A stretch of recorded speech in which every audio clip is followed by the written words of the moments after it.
Our keynote speaker today is Hilda R. I've known Hilda for a long time. I remember when she came to West Virginia. We were just children. It was only a few years ago. Hilda has a passion for working with and for people who have little or no voice in social and healthcare policy.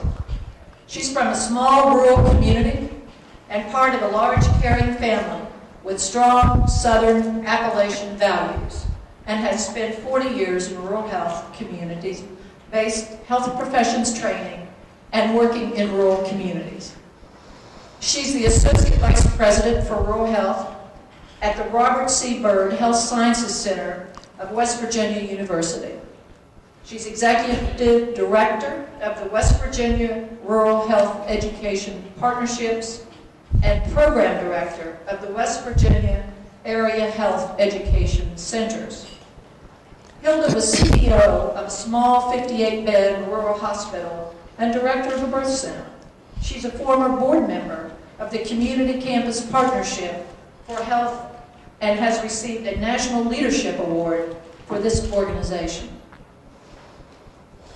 Hilda holds a master's degree in social work from West Virginia University. She's the recipient of numerous awards, including the Governor's Award for Outstanding Achievement in Rural Health in 1996, the 1992 Exemplar Award by the West Virginia chapter of NASW, and the American College of Healthcare Executive Regents Award in 1991. She also received the Susan B. Anthony Award for the state chapter of NOW in 1990. The National Organization of Women is a critical chapter in the ongoing history of women's lives and was founded in the nation in 1966.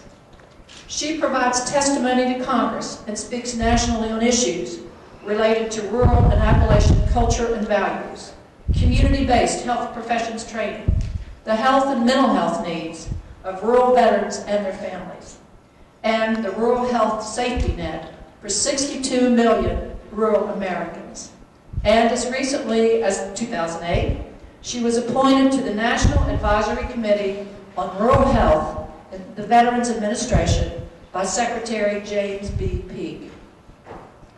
Today, she will be speaking to us about changing attitudes about aging in West Virginia. Please join me in welcoming Hilda R.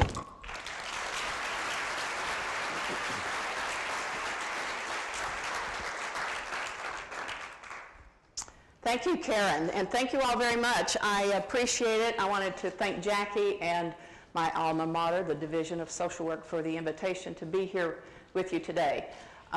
It's always a thrill to get to talk to home folk, at least from with the presentations that I do.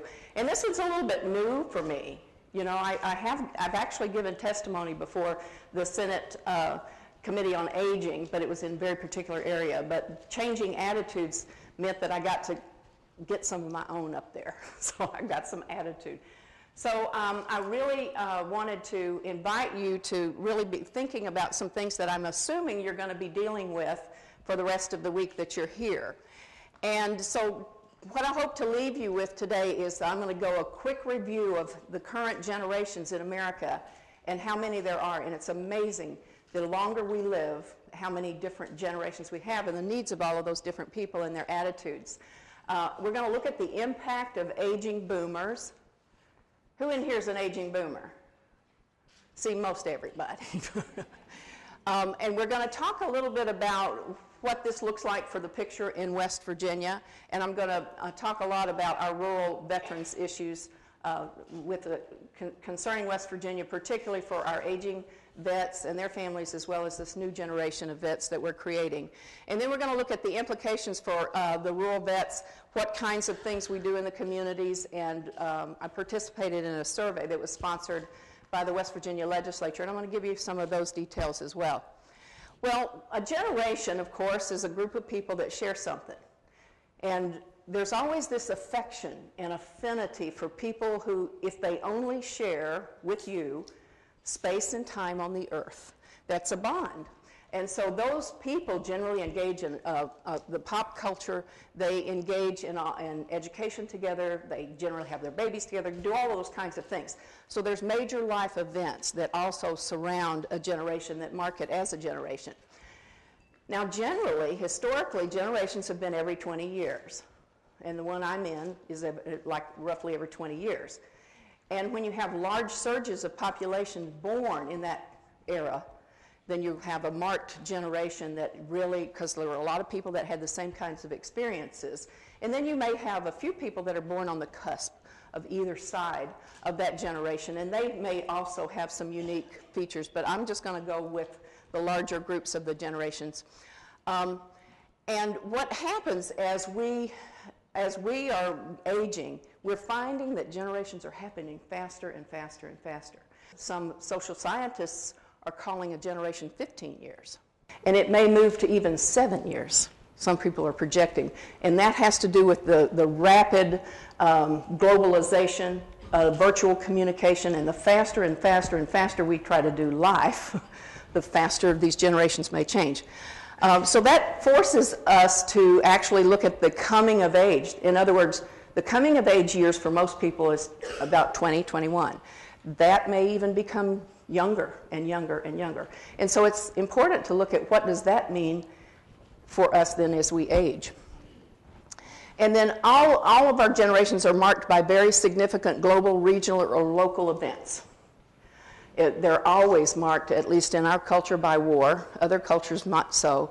But they're also deaths of leaders, significant leadership, assassinations, natural disasters, any kind of acts of violence. And there's all of these kinds of things are some of the things that people that live in that same generation will hold in common. Now, what these generations mean to society then in terms of pushing policy is that right now we have more generations living on the planet than we've ever had at the same time. In some countries, those generations are younger than they are in the United States and in other Western countries. We have more opportunities then to share with each other and to do cross-generation kinds of sharing, and the appreciations and the differences that we have within our age groups. We're more likely to have multiple generations in the same family. And fortunately for those of us who are in West Virginia and are rural people, it's more common for us to have closer ties with the multiple generations in our family than it is with other people. Yet, we still tend to not learn from our own history. And certainly whenever we go to war and we create a new generation of veterans, we have to relearn. We have to go through a whole process of societal relearning of some of the issues that we are confronted with when we do go to war. So I'm going to give you a tour of America's generations of the 20th and 21st century. And this was a picture of me that was taken some years back. And I use this picture because Hattie Mae Bolliard, who's in this picture with me, is the first generation that I'm going to talk about. This was a group of people that were called basically the lost generation, and mostly because they didn't have a war name. They didn't all fight in a war together. But this is, the title actually came from a group of people who were expatriated in the United States and chose to live in Europe, and they were first called the Lost Generation. And those folks had some significance in terms of art and history and literature in the United States, and so that's why they called this whole group that. So this was people who came of age during or shortly after World War I, but they may not have been the right age to have served in that war. But all of these people are at least 100 years old and older. Now, why do you think I include that?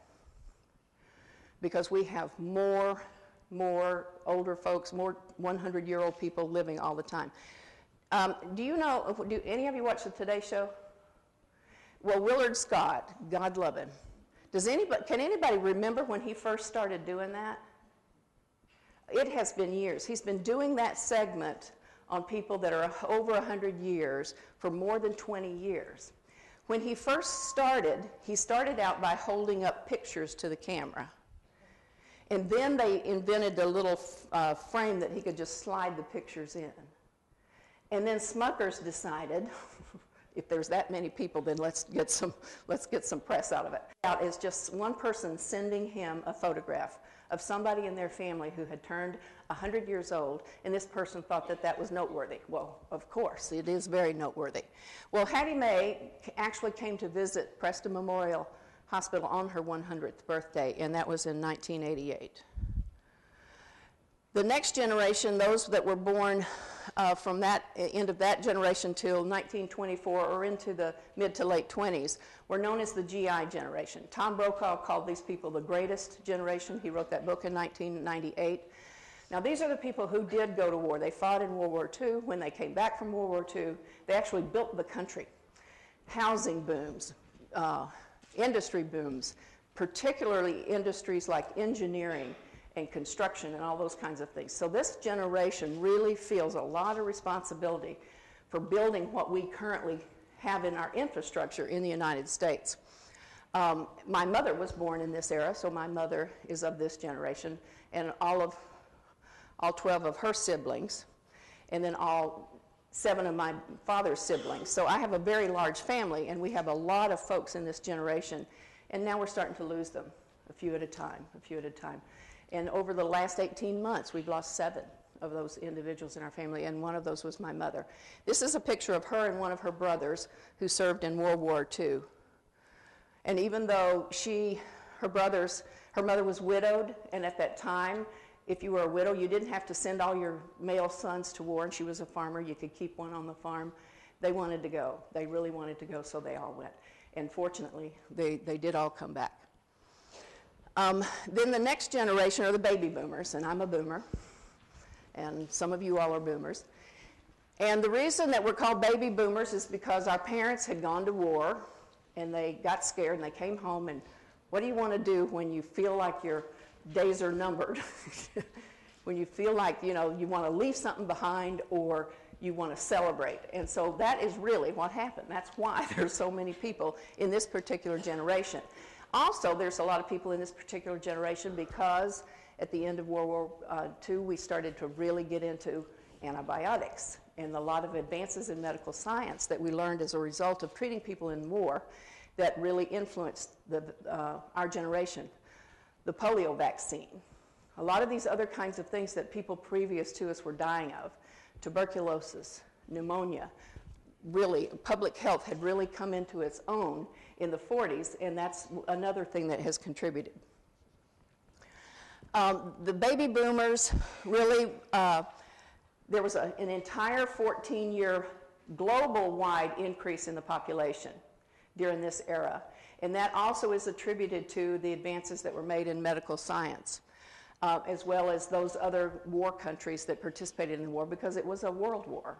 And so some of that was socially driven.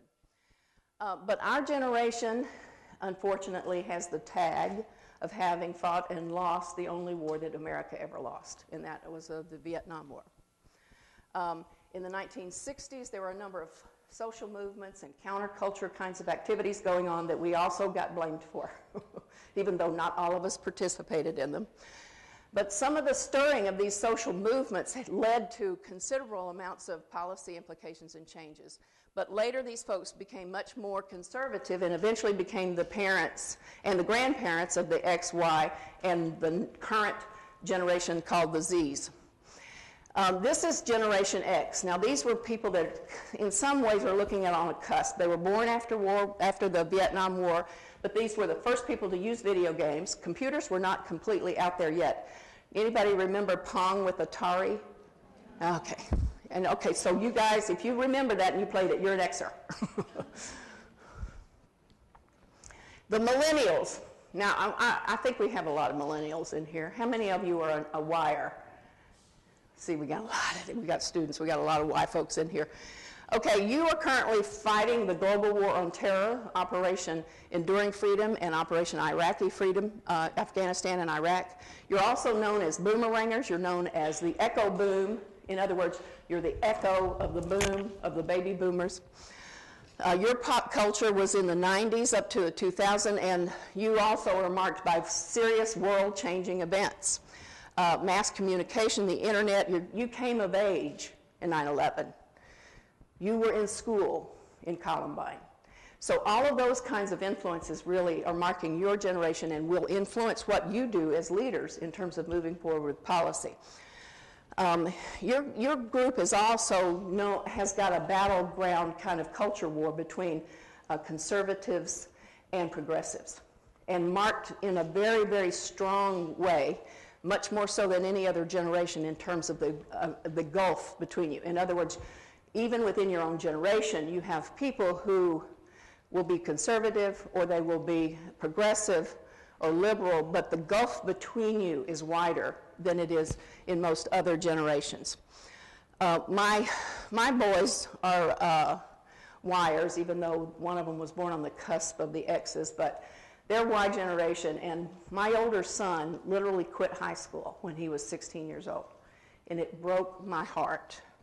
My family just valued education. It just literally broke my heart. So when he was getting in his pattern of being absent from school, I'd sit and I'd say, son, I love getting up and going to school every day, That's where my friends are. That's what I did. There were so many activities. And he just looked at me and he said, Mom, when you got up and got dressed to go to school, you didn't think and wonder whether or not you were going to get shot that day. And so that was a very powerful message to me. And he went to school here in Morgantown. So real or not, the fear was there for him. And so that really put into perspective my whole notion about, what it's like to go to public school these days.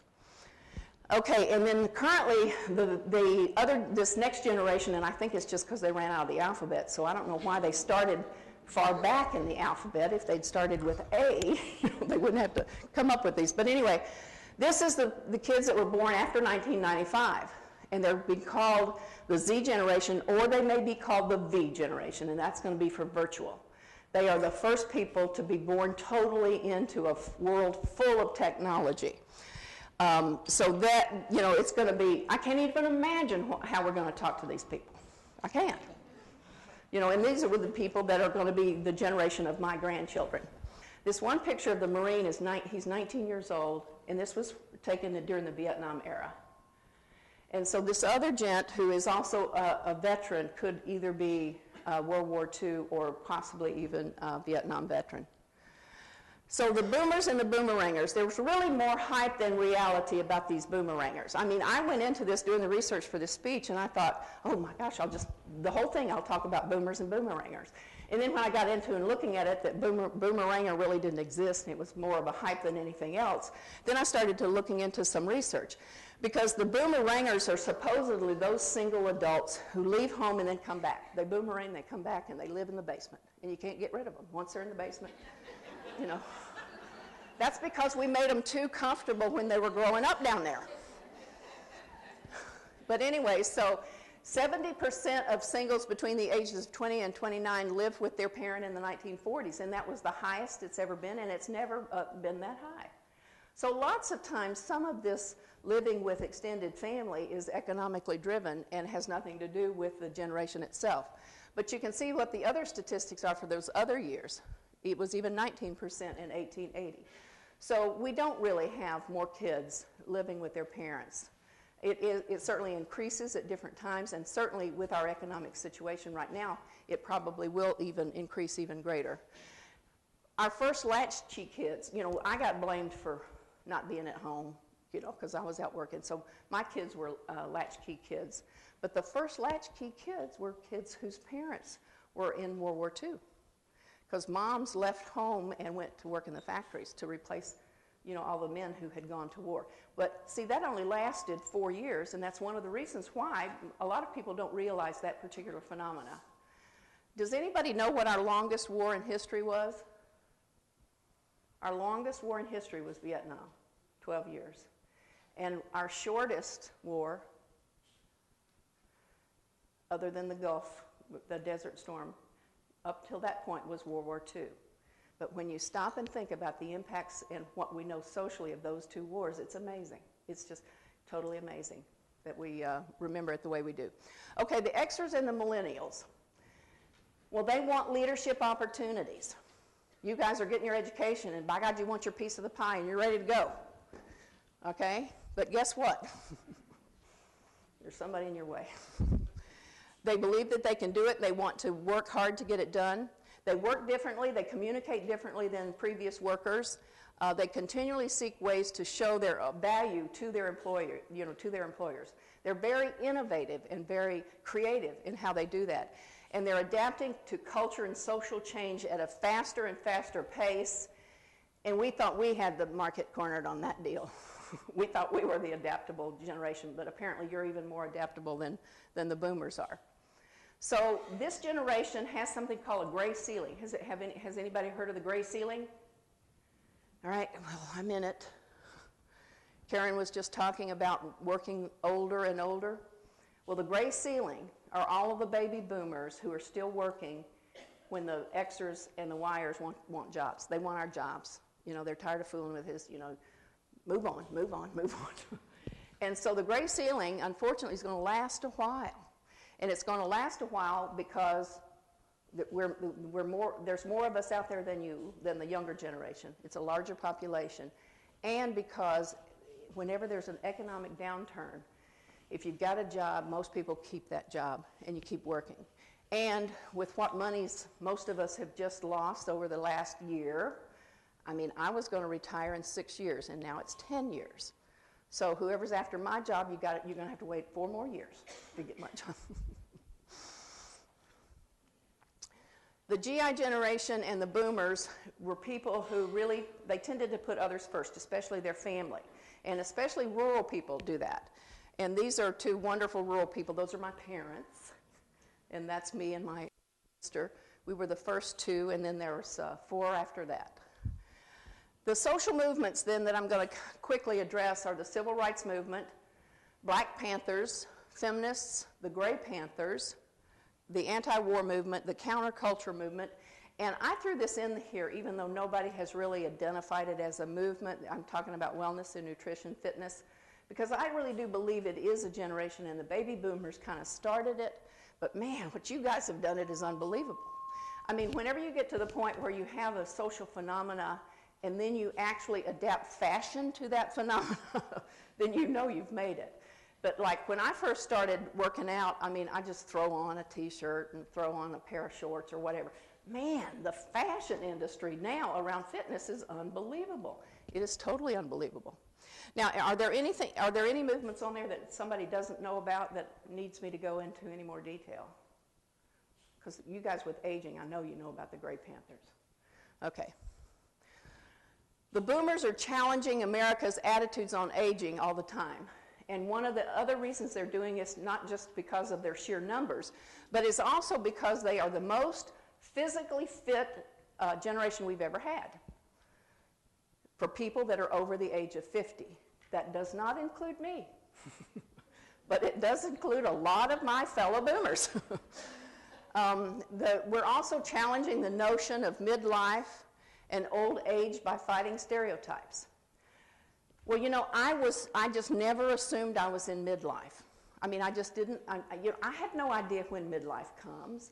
And then finally, the day I woke up and I was getting ready to go to my 50th birthday party that night, I thought, and that was 10 years ago, I'm 60 this year, I thought, well, if this is not midlife, do I think I'm going to live to be 100 years old? So, you know, really, you can't define midlife until you get all the way to the end, right? I mean, so how do you really know what midlife is? Somebody else tells you. The other thing that I find really exciting about our changing attitude toward aging is that you can pick up a cover of the Rolling Stone magazine, you know, tell your mother you are on the cover of the Rolling Stone magazine. Well, those same people that are on Rolling Stone are now on the AARP magazine. And they're wearing the same clothes. They got the same hair. You know, they're really rocking it out in AARP. Okay, there's a lot of us, but there's also a lot of variation with us boomers. I mean, we're all unique and special. There's just a bunch of us, but believe me, we'll be the first to tell you how unique and special we are. For us, when we were growing up and when we were the age of the wires, trust was a big issue for us. And part of that had to do with the natural process of trying to pull away and not identify with family. It's the first step of gaining one's independence, of gaining one's self-identity. And so part of it had to do with that. But the other part of it is that we were being sent to a war that we didn't have anything to do with, and nobody asked us if we wanted to go. We just went because we were drafted. And so that issue caused an awful lot of trust problems. We also were smart women. We knew that we were smart. We knew we could work. We couldn't get jobs. We weren't paid the same wages as a man when we did the same job. So all of those kinds of issues got all rolled up into there with us in our coming of age years, and it really set us up to have some real serious trust issues with the establishment. And so for us, information, ideas, concepts, strategies always had to be measured by what we could trust, what we felt like we could trust. And if that were the case, then we'd move forward with it in policy. Our generation was also marked with civic engagement and social responsibility. We all felt like there was some way that we could all give back, and we tried to do that. And of course, that's the way I wound up coming to West Virginia. I came here when I was 19 years old as a VISTA volunteer. And we also got into social experimentation, and we really pushed the envelope. Now, not all of us did. I'd like to go back now and maybe participate in some of the things that I did not get to participate in there.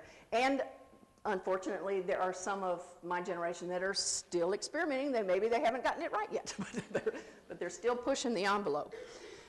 So when we look at the advantages then of aging, is that you get to that place where you can go, aha, oh, that's what wisdom is.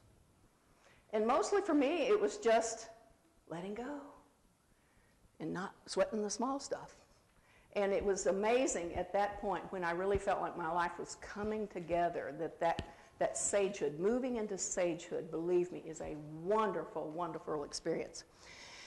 And then also that I found about my own self and my changing appreciation of life is in the changing of attitude toward aging, is that's one of the things. One of the gifts for me has been a deeper appreciation of life and all of the special gifts that we have in life and the blessings. And all of that kind of stuff didn't happen for me until I was much older and started to slow down with a lot of things. Well, then the question becomes, as baby boomers, how long are we going to push this envelope? Now, I saw this picture. I saw it last week. I had this speech almost finished. I saw this picture, and I thought, oh, God, I've got to do this one. So I'm looking at this gal, and the guy, look at the expression on the guy's face. And I'm thinking to myself, well, you know what? If I ran up on that woman, I would not know whether or not to throw my sweater over her or congratulate her and say, you go, girl. Economic impact of boomers, it was looked at by the McKinsey Global Institute. And these are some of the issues that have happened as a result of our generation aging, but also as a result of the social movements that we had in our 60s. The Gray Panthers are responsible for a lot of the things that you're going to see here. People used to have to retire. Mandatory, you had to. You didn't have a choice. You had to just leave the workforce. And we've increased the age of full Social Security benefits. I was born after 1946. I have to wait to get everything. Not the people that are older than me can. And we have shifted from defined pension plans to defined contribution plans. In other words, you used to get a pension, and now you don't necessarily always get that pension unless you are with the state government or some other kind of publicly funded system. But you live on what you contribute, and if you're fortunate enough to have an employer who contributes a portion of that, then both of those pots of money can work for you. And this has greatly increased the average age of retirement, which is another reason we've got the gray ceiling going on. And a lot of the folks that are needing to retire just haven't saved enough money, and the current market mess, and every time we have a market mess or a recession, it greatly influences the age at which that particular generation, the oldest generation that experiences the recession, will retire. We're bridge jobs. We are now having 2 and 3 careers. Every magazine I pick up, somebody has just reinvented themselves, sometimes for the second or third time. I have enough trouble with one of me. I don't know I don't know if I could live through a reinvention of myself. The first baby boomers in 2011, just right around the corner, are going to be 65. That's the largest age group of the baby boomers. But we're not going to see a mass retirement at that time span. Many will take a step down rather than up on the ladder and may not necessarily do it voluntarily. You know, whenever there is a recession and you have to cut the budget, many times the older folks are the first ones to get cut because they've got the wires pushing on them, the extras wanting their jobs. And the bankruptcy filings for people that are over the age of 65 has literally doubled since 91. That's scary. That's a scary notion. So even though we're out there creating this gray ceiling, you might want to make sure we keep working as long as we can. Because if we're all bankrupt, what does that mean for you guys? You know. The impact of the boomers, too, is that and these are just some socially observed kind of phenomena, and is that we make fewer demands, fewer requests, but more demands of society. And we were the first generation to do that, because our parents lived through the Depression. Our grandparents, raised kids during the Depression. And so this expectation of what society would give you changed radically with our generation. We feel less loyalty to our employers than our parents did, but we feel more loyalty than our own children do, because our children are working differently. We are more mobile, and we give less importance to being place-bound, with the exception if you're a rural person, no matter what generation or how old you are, this is something that's still important to you. But for the boomers, they move around a lot, and they'll move to another city for another job, so on and so forth. And then I wanted to look at something that I think, because I was involved in obstetric services and developing community-based services around childbearing, I got to know this issue quite well. But this is the impact of what I call the late bloomer boomers. And these are women who delayed childbearing for work, for education, for whatever.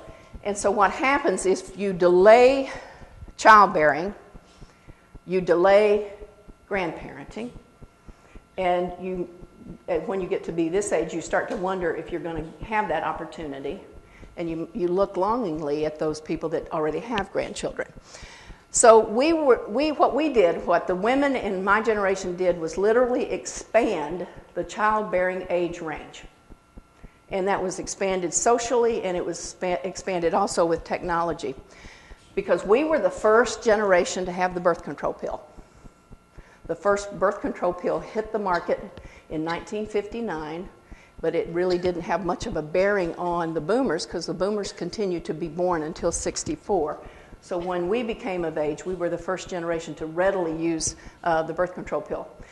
We are also the first generation to have access to in vitro fertilization, and many more people are using that now, but it was first used with our generation. And we were the first generation to create a whole new social phenomenon called surrogate parenting. Getting somebody to have your own child. And now, God bless them, we have women bearing their own grandchildren. I'm not going to be in line for that one. But there are women who, if their daughter-in-law or their daughter cannot have children, their son, whatever, they are actually going through in vitro fertilization to bear their own grandchildren. And we're also a generation that has had multiple marriages and families, so that it's possible that we've had families generations apart. We are also the generation that's taking in and raising the children of other family members. And that's something that's particularly in rural areas that we've always done. This is a fellow that I used to work for, and he's a good example of expanding the childbearing age range. When he was 69 years old, he went to Vietnam and adopted this little girl. But his wife was not yet 50. So this is an example of how we push the social envelope in terms of marriage, families, all those kinds of things. And Chuck knows who that is. This is Dr. Don Weston. He was one of our first vice chancellors of health sciences here in West Virginia. And this is a picture of my mom with her first great-grandchild, when by the time we lost her, she had 13, and they just kept going like that.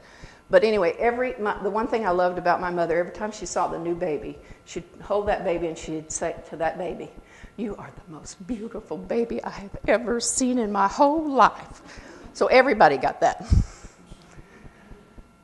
So the contribution of these movements to the principles of reform, these are some things that certainly you will come across as you're learning more in social work, and especially if you learn about community organization.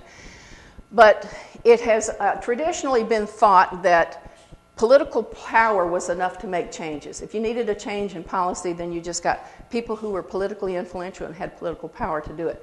But that's not enough. The 60s taught us that that is essentially not enough.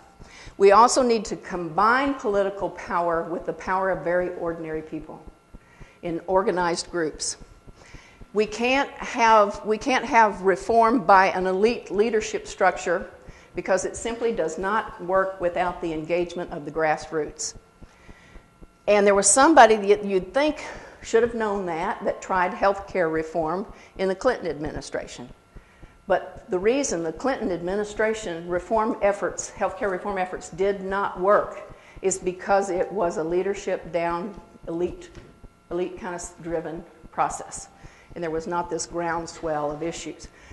I have more hope now for healthcare reform than I ever have, and I've lived through all kinds of healthcare reform discussions, is because finally they're getting to see this picture of how you structure the grassroots and the ordinary folks to empower them, because ordinary people now are starting to understand how much this is impacting their lives and what it's costing. And the more we lose our insurance from our employers and the more we have to pay out of pocket, then the less we can afford that, then the greater the drive will be for health care reform. One of the other very significant impacts, and I didn't think I'd live to see this, but if this man had not raised his hand to lead the civil rights movement in the 60s, would this man have raised his hand to take the oath of president on January 20th of 2009? I don't think so. I mean, I know that there's a lot of people that have debated this, and to his credit, he never attributes it as specifically that way. And it's wonderful that he doesn't do that, because he is president by virtue of his skill and his wisdom and his strength. But I tell you, it was one of the greatest honors of my life to have attended his inauguration. And I took a few friends with me. There were only about 2 million of us there. But we got tickets on the Capitol and grounds, and it was just an extraordinary experience. But when both of my boys worked on his campaign, and at the time, I mean, I was supporting Hillary, but when she made her decision, I got some of my money back from her and gave it to him, so I was still a part of that process. But one of the things that I told my boys that if I can land some tickets, then we'll all go to the inauguration. And so I did find out that I was going to get tickets, but I could only get 2. And I offered them to my children. And they said, well, no, why don't you go ahead and take it? And so then I just had 1 ticket. So I offered it to my other son. But my baby sister was dying to go, You take other people everywhere, and you've been to Jay Rockefeller's house 3 times, and you've never taken, that kind of. She's 56, but she still whines an awful lot. And so anyway, my youngest son called her up on the phone, and he said, Aunt Bonnie, I think you should go to the inauguration, because you and my mom and all of the people that are your age worked much harder to see this happen than I did, and than my generation did. So I thought that was extremely gracious of him, and it made me feel so proud. This is another proud moment. This was January 9th of this past year when Robert C. Byrd recognized his 50th anniversary of serving in Congress. He's an institution. He's a living legend. And I thought it was absolutely wonderful. He invited the president to come over and get a gift.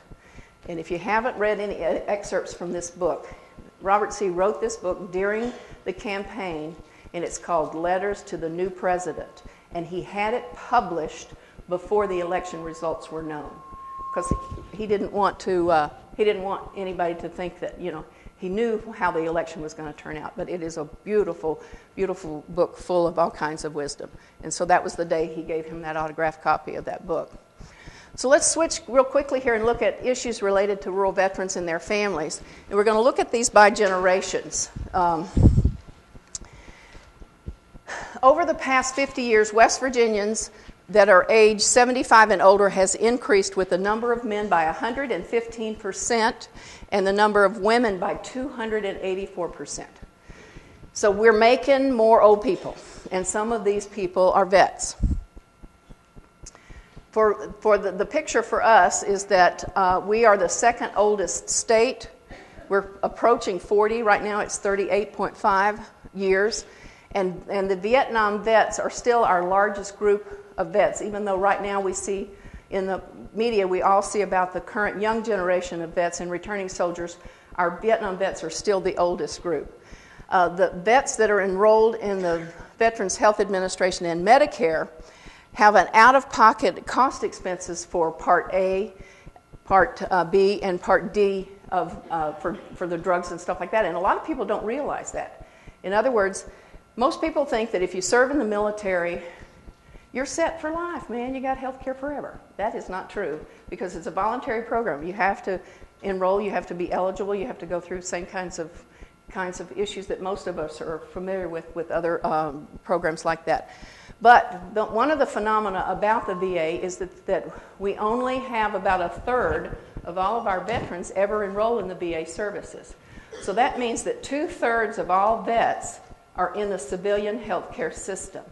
Even though we put an awful lot of money into a lot of specialized care with the VA system, and as we should, certainly as we should, most people still get their health care, most veterans, through the civilian health care system. We have over 200,000 vets. We are somewhere in about the middle range in terms of the highest number of vets. There are 21 states that have higher than the national average of veterans, and out of those 21 states, 18 of them are rural states. 18 of them are predominantly rural states. We have an increasing need for nursing home beds and home-based services, even though we have already built and opened up a brand new nursing home facility in Clarksburg. Within another 8 years, they think we're going to need another one. And we have tremendous increasing need for mental health and professionals to be trained on issues with PTSD and aging. The Vietnam era generation of vets is the first generation that we've ever known to actually age with PTSD. And there's a lot of research and study going on with that. And we have individuals who've been suffering with post-traumatic stress disorder for between 35 and 40 years. And then what that does to our bodies in terms of physiology, what it does emotionally, what it does to the structure of the family is just tremendous. It is a tremendous, tremendous cost. This is for our Gulf Storm and our current Iraq-Afghanistan vets. We are a place also of extended families. Out of the 30,000 grandparents that are living with a grandchild, 52% are responsible for their care. So what that means, basically what that means is that we have grandparents who may be taking care of wounded soldiers in their home. And in rural communities, we're going to see that pattern. We're going to have more of that than in urban areas. We have an increased need for rural mental health providers, specifically trained in combat-related PTSD and their families.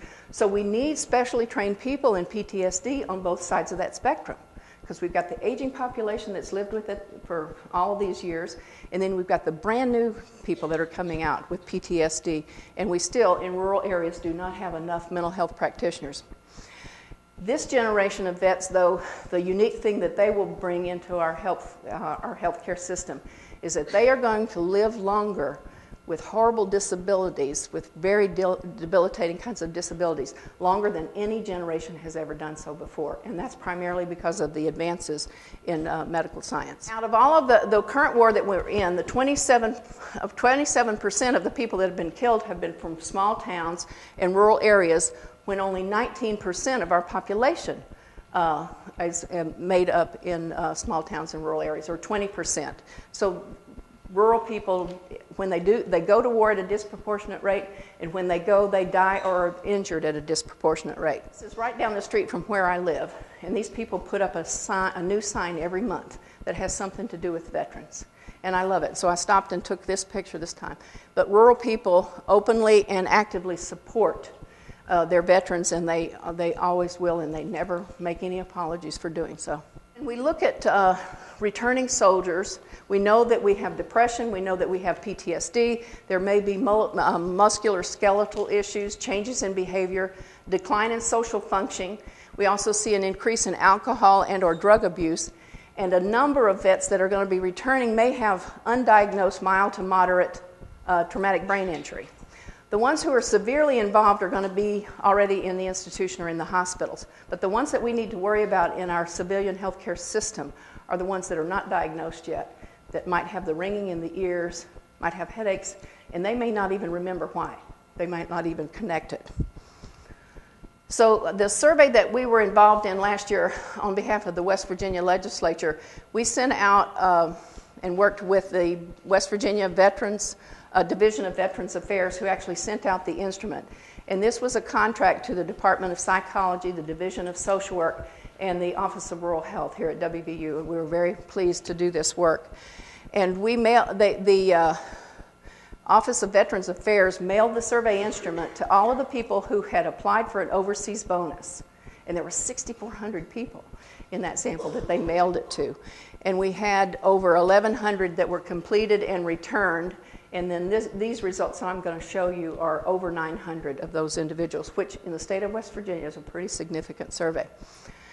All of them had, we looked at where they lived, whether they were in West Virginia or out of the state, and the ones that were living near a military base were still active duty, so they may have gotten their overseas bonus for a previous deployment. We also looked at the urban and rural counties. And we differentiated between, looking at the results on whether or not there were differences in the results if they were urban West Virginia or rural West Virginia.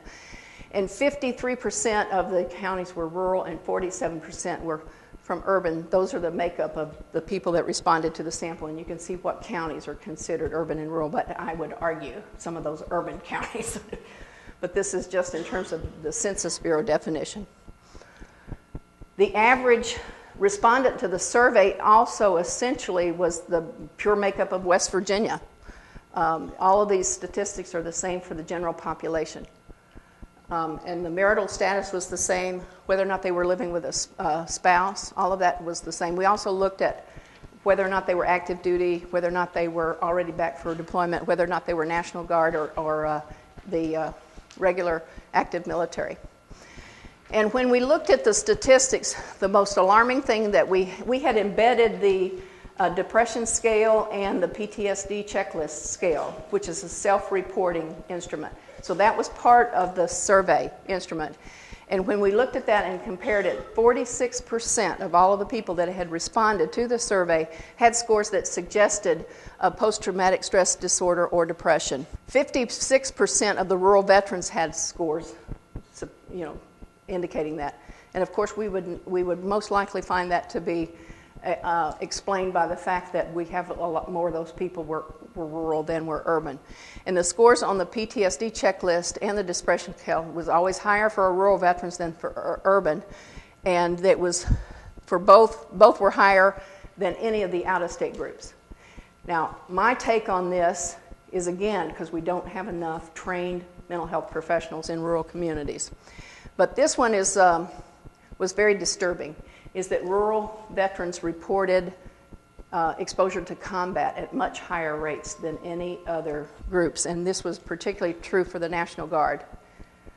And the reason that we think that it's true for the National Guard, because we talked to General Tackett, who is the commander of the West Virginia National Guard, and it's because most of the rural National Guard units are support units, ground support units, and our urban National Guards are air support. And right now we're deploying more ground support. These are people that drive the trucks and work on the machinery and that sort of thing. And in this current war, there's no front. The front is the road, and because of the guerrilla kinds of parts of the war. Well, anyway, so we looked at it by the rural versus the urban, and these you've got copies of these charts, and you can see that still the depression and the PTSD group for those that are rural is much higher, both in terms of the depression scale and the combat exposure. They also reported declines in social functioning, and here we looked at their income level, and we looked at the other kinds of areas of social functioning. But you can see that even with the depressed groups and stuff, there is some relationship again with income. And again, to me, this is all about access to care.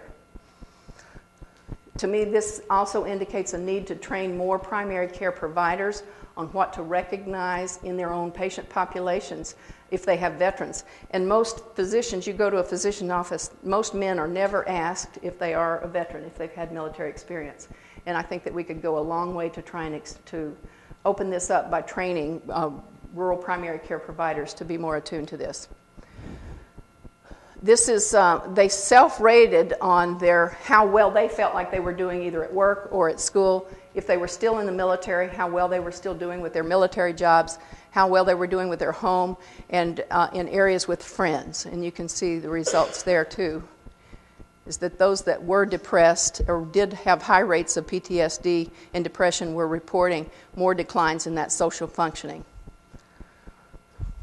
And here's, again, the same. This was both pre- and post-deployment. We asked them how well they were doing now as compared to how well they were doing before they went. So it's statistically significant that the group by rurality with the veterans that had PTSD and depression were reporting a poorer level of functioning on all of those scales. And again, because we need more people out there doing this work. And the veterans without PTSD that were residing in rural counties even reported less of that. And those veterans that had both with or without the PTSD and depression who were in urban counties had the lowest rates of reporting those conditions. Okay, this is my last two slides, and then I'll be happy to take any questions. I included these last two because, you know, when I throw my family up there, that's my license to go ahead and tell stories. But these are two people that are very important to me that I learned an awful lot from. And this is my grandmother and one of my nephews. And so this is his great-grandmother. They died a year apart. And so they taught me so much. But they were sitting on her porch. And if you were ever fortunate enough to get Mama off when it was a private time and it was just her, the wealth of the wisdom and the wonderful things you got out of that porch visit was just tremendous. And this is my nephew, Lindsay. And Lindsay would steal those moments as much as he could. He just loved his great-grandma. Well, like I said, they died a year apart. Lindsay was 18 when he died, and my grandmother was almost 88 when she passed away. But my nephew was one of the individuals that I know that a lot of you have heard cases where American kids go to the Caribbean and they may disappear or they'll, have troubles. And he was one of those people. And so he was actually found dead in the back of a van in Santo Domingo without his passport, his wallet, his watch, all of those kinds of things. So he got in a situation where he was over his head. But the one thing about him is that I'd never known a person his age, as young as he was, to live life as full as he did every single second.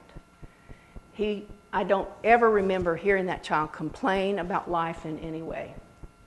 And so he was a very extraordinary people. And so the two of them had a lot in common. So we feel very blessed that if they had to go, that they virtually went roughly at the same time. These other two pictures, this is my mom, who also has taught me an awful lot, and her niece. Now, my mother is the youngest in her family. She's the youngest of 12. Her older sister also had 12 children. So my mother is actually the same age as some of her nieces and nephews because of remember we were talking about the large generation spans. And my mother, as she was getting more and more ill, her cousins, and we all planned to go to, my mother lived in Georgia at the time, and all of the cousins were in Alabama, so they planned to visit. So this photograph was actually taken at one of those visits. And what I love about this picture is that these two frames were actually snapped within a second of each other. So the range of And the quality, you can see the quality of their relationship in those two photographs of, sharing the sorrow and then sharing the joy. And that's the way my mother lived her life. I was always in touch with what was joyful, but also accepting and surrendering maybe to the sadness in life. But we did lose my mother 2 years ago, this April. And I was fortunate to work for West Virginia University, where I can take short-term disability for dependent care, and I was able to spend 3 months with her before she died. And I spent those 3 months. We got her in hospice, and then I left in January to come back here to work for a time, and then I went back just before Easter. Easter was Mother's favorite time of year. And so she knew that I was going to have to leave. So I put her to bed on the Monday after Easter, and I said, Mom, now you remember I got to fly to Toronto. I've got to do a speech in Toronto tomorrow. And she started crying. She said, I know. And she started crying, and I started crying. We had this beautiful moment. And she looked at me and she said, I'm so proud that we have nothing left unsaid between us. And it was just a tremendous gift, tremendous gift. Now, my mother had a wonderful sense of humor. And the next day, after, we couldn't rouse her, and she literally slipped into a coma. But just before, after she had said that, and we shared that tearful moment, she looked at me and she said, Hilda, you are so beautiful. You're just one of the most beautiful women I have ever known. And you've got a good heart, and you look just like me.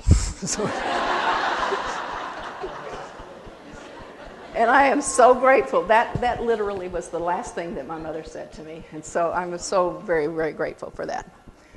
So I thank you very much for indulging my stories and taking